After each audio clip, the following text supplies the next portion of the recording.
and welcome to this new tutorial. Today I want to show you some tips to perform easier and better. Performance is one of the major aspects as a musician, and to me is the whole point of studying and using this kind of hardware, making music with sampler. The goal is going live always. Today should be a quick video, and I want just to share with you some of the things I've learned during my journey with the SP404. But before we start, if you want to dig deeper into your hardware like the SP or the Octatrack, check my Gumroad page and book your one-on-one lesson. You can pick personalized topics and focus on what you want to really focus. The first tip is not properly a tip, color coding your session. This is something I want to do at the end of my writing process.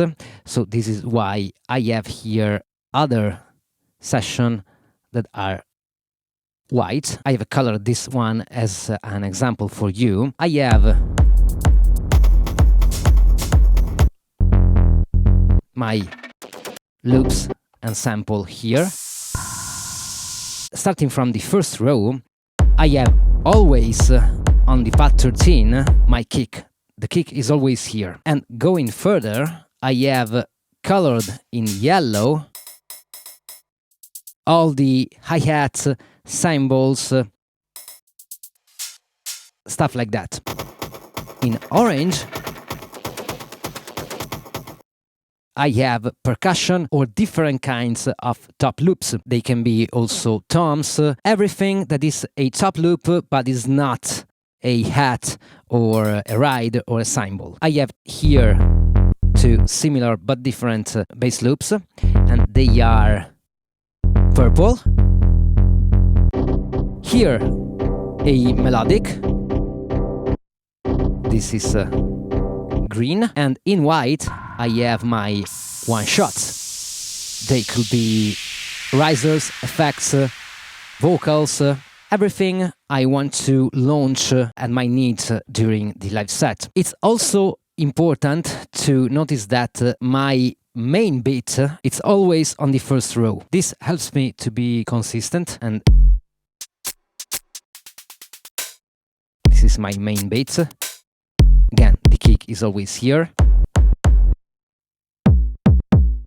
Everything that is essential for my track is on this row. The bass is always on top of the kick. This is my personal preference. It's just a convenience to remember that I have my kick here and on top the bass. There's also some muscle memory involved, not only coloring your pad to have a visual reference, but also a muscle memory reference, so you can remember your movement. In the last row, I always put the one shot. The color coding, of course, it's up to you, and to color your pad, you have to select your pad with the encoder, push the encoder and select your pads, and then you can press remain, and you have the color option here.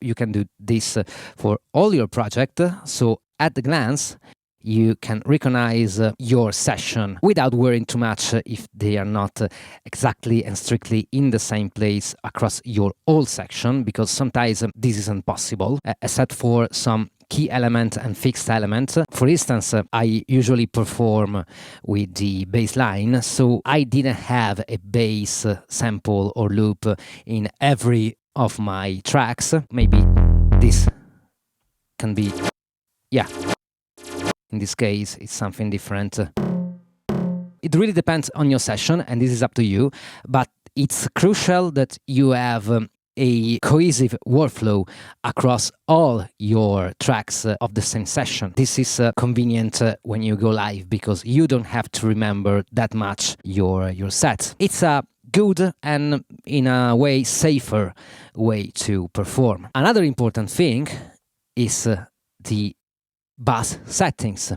Now I have here only the kick on bass 1 and everything else is on bass 2, because I have my settings on the sidechain the bus 1 is the source and the target is the bus 2, and this is work for me, but you can of course do whatever you want. Aside from the fact that you can use or not use this layout here, assigning different samples to different loops can give you the freedom to experiment a little bit more with your session. The classic way to use this setup is to maybe have the kick, bass and the low frequency part of your track into the bus 1 and all the rest into the bus 2, so you can subdivide the two buses and use different effects for different purposes, which is the way I was using the most before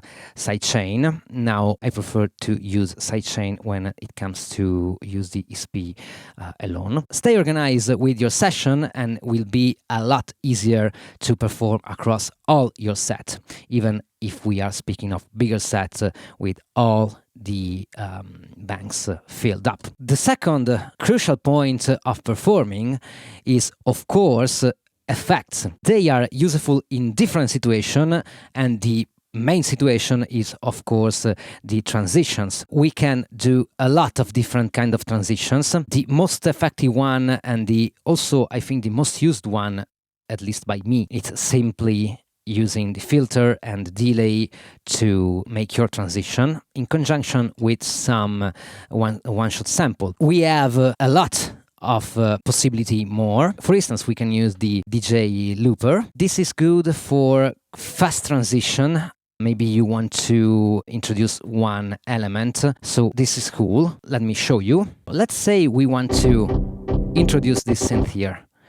Let's mute. Now, if you have a MIDI controller, you can do a lot of stuff more, because you can introduce a little bit of reverb or ambience on the bus 4. But let's say you don't have a MIDI controller, so you have only the SP. One trick could be this one.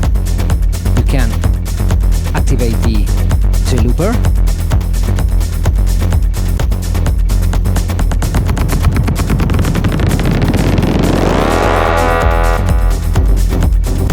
then you can introduce.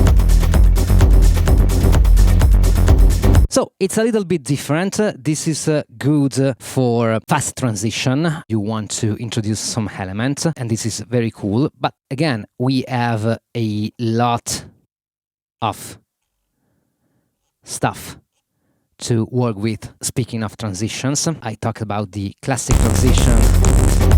Could be this one. So on bus 1, you have your filter, on bus 2, a delay. Let's unmute.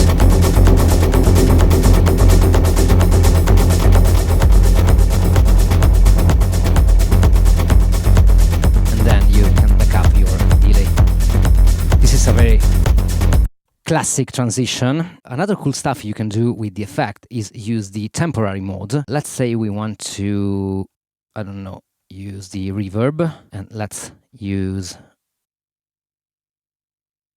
100% yes time, and yeah, we are on bus 2. We can use reverb temporarily, or any other effect, of course,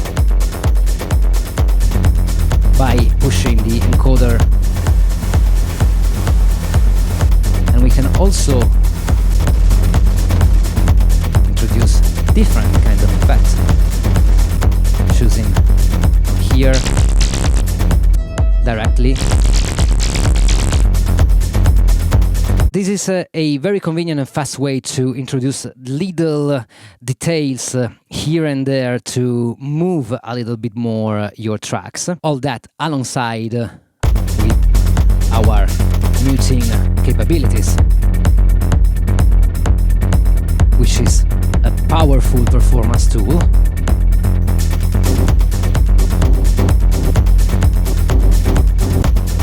You can put all that together using the effects, temporary effects, if you have a MIDI controller, is the best way to use the ESP, as you know, and as I explained in other videos. But you can do a lot of stuff with the ESP alone. You just only have to learn your instrument and train your muscle memory. It's exactly as playing a bass or a guitar or a piano.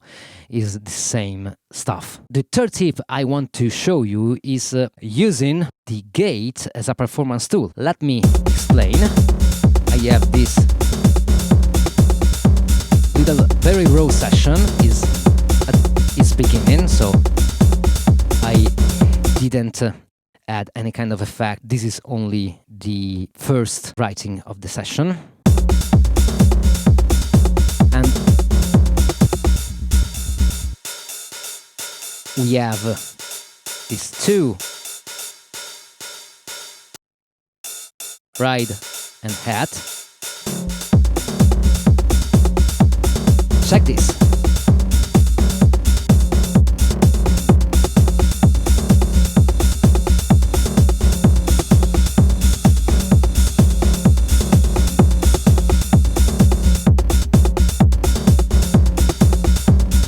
Yeah. As you can hear, I'm gating and ungating the sample.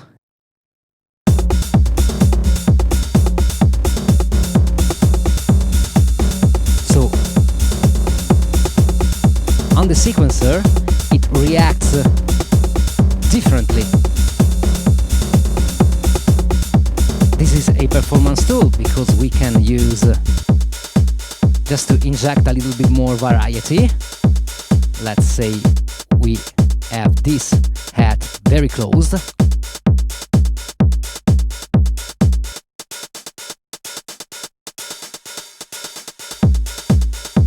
And yeah, you can go on.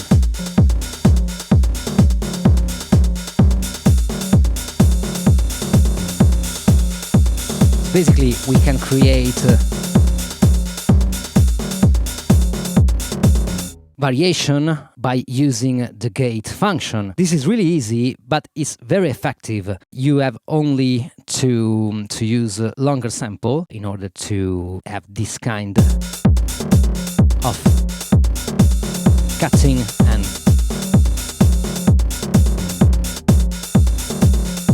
uncutting. I don't know how to call it. You got the point. This is a thing I always use in live, because with the same sample I can change completely the mood and inject more energy with a press of the gate button. Now, the last thing I want to show you could seem a little bit stupid or trivial, I don't know, but it's not. Use one-shot samples, not only effects like risers or other kind of effects, but also tonal stuff like that. This kind of thing can be useful to inject a little bit more energy. So let's say I want to use the filter. One way is to activate directly the filter. Another way could be maybe activate the reverb on the bass 2 and then introduce the filter. But I think the best way could be this one. Introduce reverb.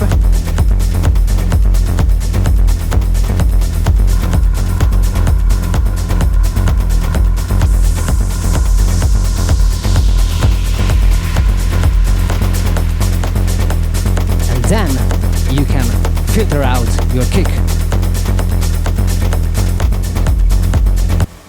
So this requires a little bit of rehearse, but it's effective. You can totally play your one-shot samples. If you want, you can also play it with the scale in chromatic mode. By using all those techniques in conjunction, you can achieve really effective live performances, smooth transitions, and give to your set more excitement. This is it for today. I just wanted to show you some of my ideas on performing and share with you some of my techniques. If you have questions or suggestions, feel free to write in the comment section. As always, I hope this tutorial will be useful for you in some way. Thank you for watching and see you next time. Ciao!